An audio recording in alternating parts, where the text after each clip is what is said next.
The brain is a strange thing. Everyone studies it. And still, after all these years, no one has fully figured it out.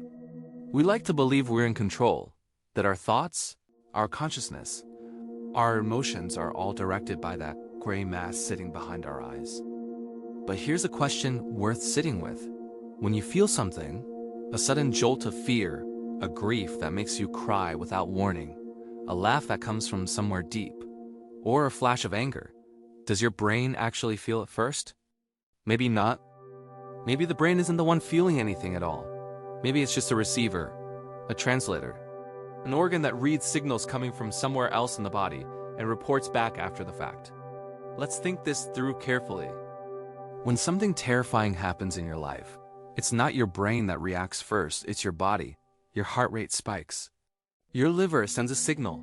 Your blood flow shifts. The hair on your skin stands up. Your brain only catches up milliseconds later, reading all of this sudden physical change and translating it. Ah, this person is afraid right now. This person is grieving. This person is laughing. In other words, the brain itself may not feel anything at all.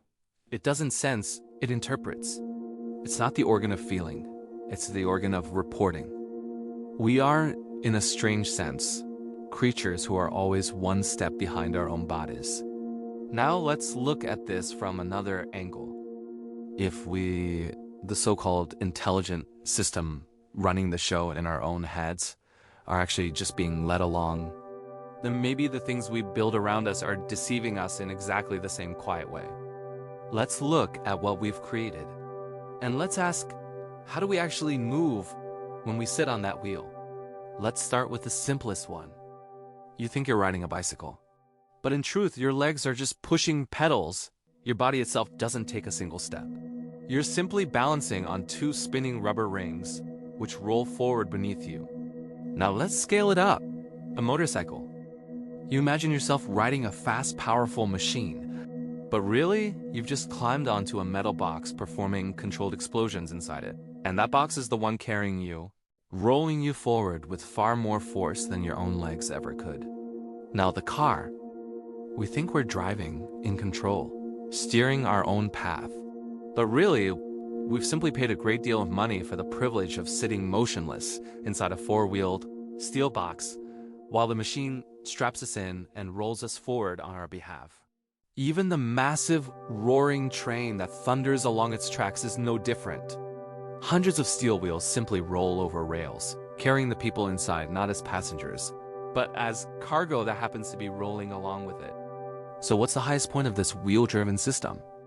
A massive aircraft soaring through the sky. A plane feels like it doesn't need wheels at all, commanding the sky, gliding far above the clouds. But here's the strangest part. No matter how far that mighty aircraft flies through the heavens, the moment it needs to land, or even the moment it first takes off, it unfolds those same small, hidden wheels.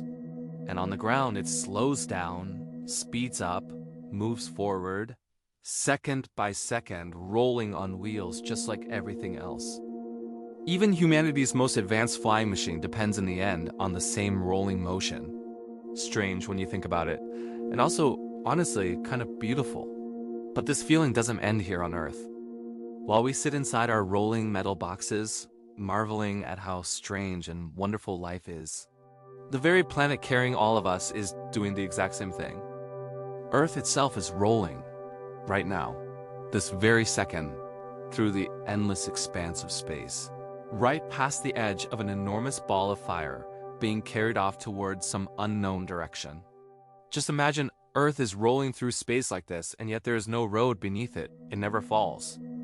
There's nothing supporting us, no flat surface beneath our feet, and still, this enormous blue stone rolls on without pause through the endless dark expanse.